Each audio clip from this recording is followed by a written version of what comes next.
ውድና የተከበራችሁ የዚህ ቻናል ተከታታዮች ዛሬም እንደተለመደው ጠቃሚ በሆነ የህግ ምክር መጥቻለሁ። የዛሬ ርዕሰ ጉዳያችን ምን ይመስላል? እንግዲህ የህፃናት ቀለብ እንዴት እንደሚሰላ ወይም ደግሞ ፍርድ ቤቶች የህፃናትን ቀለብ እንዴት እንደሚያሰሉ የምናይ ይሆናል ማለት ነው። እንግዲህ አዲስ የህፃናት ቀለብ አወሳሰብ መመሪያ ወጥቷል። ይህ መመሪያ እንግዲህ የህፃናት ቀለብ አወሳሰብ መመሪያ ቁጥር 1/2016 ይሰኛል። ስለዚህ የህፃናት ቀለብ እንዴት እንደሚሰላ ሙሉ ሂደቱን እናያለን። አሁን ቀጥታ ወደ ቪዲዮአችን እንሄዳለን ማለት ነው። እንግዲህ በዚህ መመሪያ የህፃናት ቀለብ ሲሰላ መሰረት ያደረገው ምንድነው? አንደኛ የቀለብ ሰጪውን የወራዊ ገቢ ነው። ሁለተኛ ደግሞ የህፃናቶችን ወይም ደግሞ የቀለብ ጠያቂዎችን ቁጥር መሰረት ተደርጎ ነው የሚሰላው ማለት ነው። በዚህም መሰረት እንግዲህ የቀለብ ሰጪው ወራዊ ገቢ እስከ 2000 ከሆነ ለአንድ ህፃን 24%፣ ለሁለት ህፃን 36%፣ ለሶስት ህፃን 42%፣ ለአራት ህፃን 45%፣ ለአምስት ህፃን 48% ይከፍላል ማለት ነው። ከምኑ? ከዚህ ከሚያገኘው ከወራዊ ገቢ።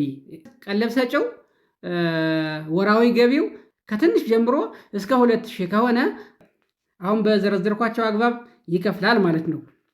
የቀለብ ሰጪው ወራዊ ገቢው ከ2000 እስከ 3500 ከሆነ ደግሞ ለአንድ ህፃን 23.238%፣ ለሁለት ህፃን 34.66%፣ ለሶስት ህፃን 40.38%፣ ለአራት ህፃን 43.238%፣ ለአምስት ህፃን 46% ይከፍላል ማለት ነው። የቀለብ ሰጪው ወራዊ ገቢ ከ5000 እስከ 6500 ከሆነ ደግሞ ለአንድ ህፃን 22.524%፣ ለሁለት ህፃን 33.417%፣ ለሶስት ህፃን 38.396%፣ ለአራት ህፃን 41.587%፣ ለአምስት ህፃን 44.219% ይከፍላል ማለት ነው። የቀለብ ሰጪው ወራዊ ገቢ ከ6500 እስከ 8000 ከሆነ ደግሞ ለአንድ ህፃን 22.239%፣ ለሁለት ህፃን 33.031%፣ ለሶስት ህፃን 37.935%፣ ለአራት ህፃን 41.078%፣ ለአምስት ህፃን 43.67% እንዲከፍል ይደረጋል ማለት ነው። የቀለብ ሰጪው ወራዊ ገቢ ከ8000 እስከ 9500 ከሆነ ደግሞ ለአንድ ህፃን 22.051%፣ ለሁለት ህፃን 32.7%፣ ለሶስት ህፃን 37.55%፣ ለአራት ህፃን 40.657%፣ ለአምስት ህፃን 43.218% ይከፍላል ማለት ነው። የቀለብ ሰጪው ወራዊ ገቢ ከ9500 እስከ 11000 ከሆነ ደግሞ ለአንድ ህፃን 21.894%፣ ለሁለት ህፃን 32.442%፣ ለሶስት ህፃን 37.235%፣ ለአራት ህፃን 40.307%፣ ለአምስት ህፃን 42.84% ይከፍላል ማለት ነው።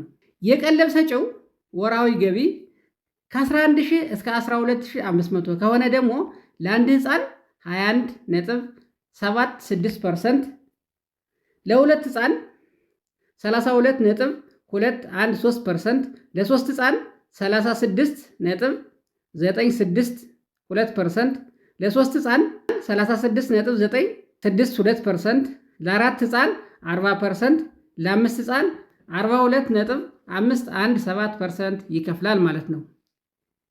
የቀለብ ሰጪው ወራዊ ገቢ ከ12500 እስከ 14000 ከሆነ ለአንድ ህፃን 21%፣ ለሁለት ህፃን 32%፣ ለሶስት ህፃን 36%፣ ለአራት ህፃን 39%፣ ለአምስት ህፃን 42% ይከፍላል ማለት ነው። የቀለብ ሰጪው ወራዊ ገቢ ከ14000 እስከ 15500 ከሆነ ለአንድ ህፃን 21%፣ ለሁለት ህፃን 31%፣ ለሶስት ህፃን 6%፣ ለ4 ሕፃን 39%፣ ለ5 ሕፃን 41% ይከፍላል ማለት ነው። የቀለብ ሰጪው ወራዊ ገቢ ከ15500 እስከ 17000 ከሆነ ለአንድ ሕፃን 21%፣ ለሁለት ሕፃን 31%፣ ለሶስት ሕፃን 36%፣ ለአራት ሕፃን 39%፣ ለአምስት ሕፃን 41% ይከፍላል ማለት ነው።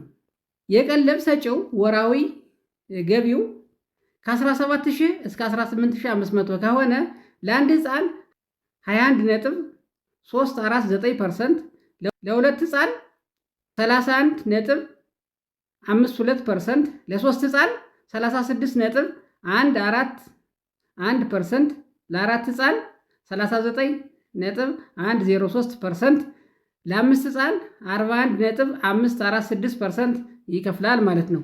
የቀለብ ሰጪው ወራዊ ገቢ ከ18500 እስከ 20000 ከሆነ ደግሞ ለአንድ ሕፃን 21.266%፣ ለሁለት ሕፃን 31.38%፣ ለሶስት ሕፃን 35.9%፣ ለአራት ሕፃን 38.9% ይከፍላል ማለት ነው። የቀለብ ሰጪው ወራዊ ገቢ ከ20000 እስከ 30000 ከሆነ ደግሞ ለአንድ ሕፃን 21.2%፣ ለሁለት ሕፃን 31.196%፣ ለሶስት ሕፃን 35%፣ ለአራት ሕፃን 37%፣ ለአምስት ሕፃን 39% ይከፍላል ማለት ነው። የቀለብ ሰጪው ወራዊ ገቢው ከ30000 እስከ 50000 ከሆነ ደግሞ ለአንድ ሕፃን 21.1%፣ ለሁለት ሕፃን 31.1%፣ ለሶስት ሕፃን 34%፣ ለአራት ሕፃን 36%፣ ለአምስት ሕፃን 38% ይከፍላል ማለት ነው ከወራዊ ገቢው። የቀለብ ሰጪው ወራዊ ገቢው ከ50000 እስከ 100000 ከሆነ ደግሞ ለአንድ ሕፃን 21.01%፣ ለሁለት ሕፃን 31%፣ ለሶስት ሕፃን 33%፣ ለአራት ሕፃን 35%፣ ለአምስት ሕፃን 37% ይከፍላል ማለት ነው። የቀለብ ሰጪው ወራዊ ገቢ ከ100,000 እስከ 200,000 ከሆነ ደግሞ ለአንድ ሕፃን 21%፣ ለሁለት ሕፃን 30%፣ ለሶስት ሕፃን 32%፣ ለአራት ሕፃን 34%፣ ለአምስት ሕፃን 35% ይከፍላል ማለት ነው። እንግዲህ ውድና የተከበራችሁ የቻናሌ ተከታታዮች ቀለብ ሰጪው ከዝቅተኛ ጀምሮ ወራዊ ገቢው እስከ 200,000 ያለውን በዚህ አግባብ በፐርሰንት ነው የሚከፈለው ማለት ነው። ነገር ግን ወራዊ ገቢው ከ200,000 ብር በላይ ከሆነ ግን በዚህ በፐርሰንት በአሁኑ ስሌት ሳይሆን ፍርድ ቤቱ የሕፃናቱን ፍላጎት ባማከለ መልኩ በመሰለው ውሳኔ ይሰጣል እንጂ ሙሉ ንብረቱ በዚህ አግባብ በፐርሰንት እየታሰበ የሚቆረጥ አይሆንም ማለት ነው። ውድና የተከበራችሁ የዚህ ቻናል ተከታታዮች ይህ መረጃ እንደጠቀማችሁ ተስፋ አደርጋለሁ። ጠቃሚ ነው ብላችሁ ካሰባችሁ ለምታውቋቸው ሸር አድርጉ። ለዛሬ ያቀረብኩላችሁ የህግ ምክር ይህን ይመስላል። በሌላ ቪዲዮ እስከምንገናኝ ሰላም ሁኑ።